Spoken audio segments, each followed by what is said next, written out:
If you ever felt invisible, if you ever celebrated something special alone, stay with me till the end of this story, because what happened on one small birthday evening changed not just one life, but many. And if stories like this touch your heart, don't forget to like the video and subscribe to the channel, because every story we share is about real emotions, real struggles, and real hope. The restaurant was small, warm, and filled with the soft clinking of plates and quiet conversations. It was the kind of place where families celebrated birthdays, couples laughed over desserts, and friends gathered after long days. But in the far corner, near the window, sat a girl who looked like she didn't belong to that world of laughter. Her name was Aisha. She was 22 years old, thin from years of hardship, and sitting in a worn wheelchair that looked older than she was. Her hands rested quietly in her lap, fingers slightly curled, as if holding memories she never spoke about. Her dress was simple, clean but clearly old, and her dark hair was tied back with a faded ribbon. In front of her sat a small cupcake with a single candle. The waitress had given it to her for free. Because when Aisha counted her money, she only had $3. $3 for her birthday. She looked at the candle flame, eyes shining not with happiness, but with something heavier. Loneliness. Maybe even embarrassment. Around her, tables were filled with people laughing loudly, cutting big cakes, taking photos. Nobody noticed the girl in the corner. Except one person.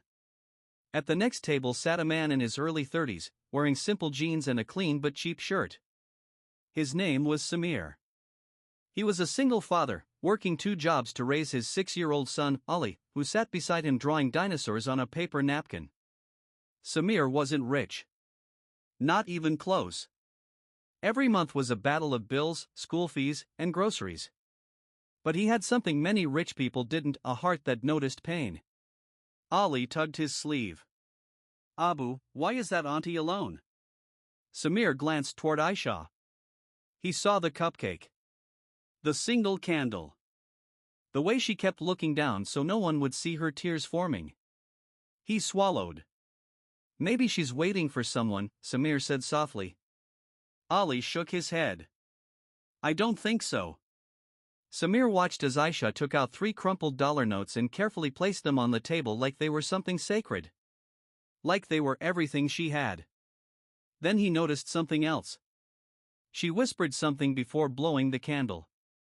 He couldn't hear it. But he could see her lips tremble. Something inside him broke. He stood up. Ali looked surprised. Abu? Come with me, Beta. Samir picked up his own half-eaten meal and walked toward her table. Aisha immediately tried to wipe her eyes and sit straighter, embarrassed someone was coming toward her. Excuse me, Samir said gently. Can we sit here? She looked confused. Yes, of course. Ali smiled brightly. Happy birthday. Aisha froze. For a moment, she couldn't speak. Thank you, she whispered. Samir sat down and placed his plate between them.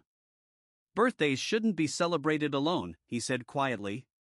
She tried to protest. I'm okay, really. I was just. Please, Samir said. Let us sit. Ali pushed his napkin drawing toward her. This is for you. It's a birthday dinosaur. A small laugh escaped her. And just like that, the loneliness cracked. Samir signaled the waiter. Can we get your best birthday cake? He asked. Aisha's eyes widened. No, I can't. It's not charity, Samir said softly. It's celebration. Tears filled her eyes again, but these were different. The cake came. A real cake. Chocolate. With strawberries. The waiter even brought candles. The whole restaurant slowly began watching. Samir and Ali sang happy birthday loudly, slightly off tune. Aisha covered her mouth, crying openly now. She hadn't heard anyone sing for her since she was 12. After the cake, they talked. Slowly, carefully, like strangers becoming something else. Samir learned Aisha had been paralyzed at 15 after a bus accident. Her parents died 2 years later. Relatives helped for a while, then disappeared. She survived by sewing clothes from home and selling small handmade items online. Today I wanted to feel normal, she said quietly. Just once. Samir nodded. He didn't say sorry. Because sometimes sorry feels empty. Instead, he said, you are normal. Life just played unfair. They talked for 2 hours.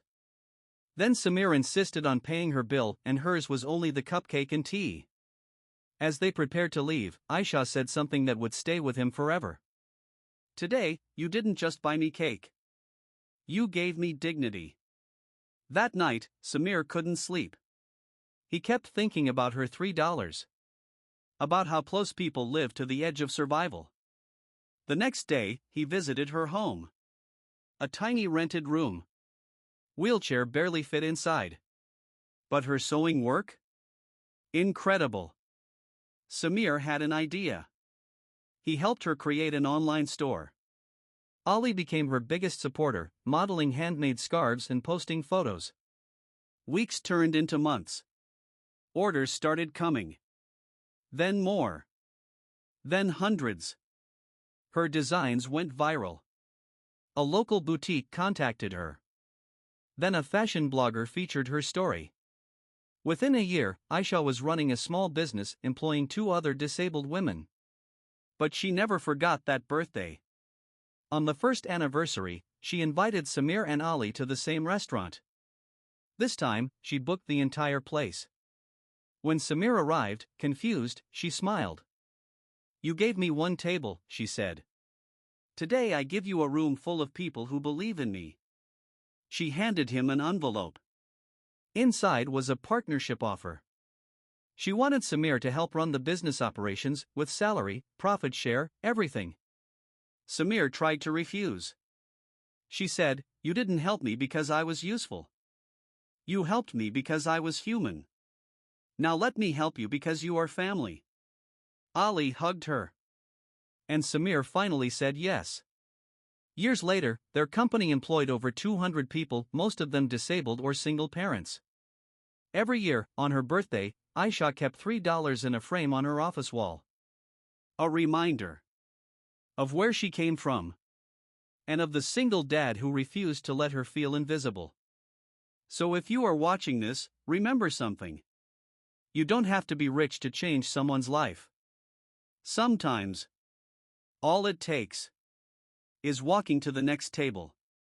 If this story touched your heart, don't forget to like this video and subscribe to the channel, because stories like this remind us that kindness is still alive in this world. And maybe, just maybe, you will be someone's miracle one day.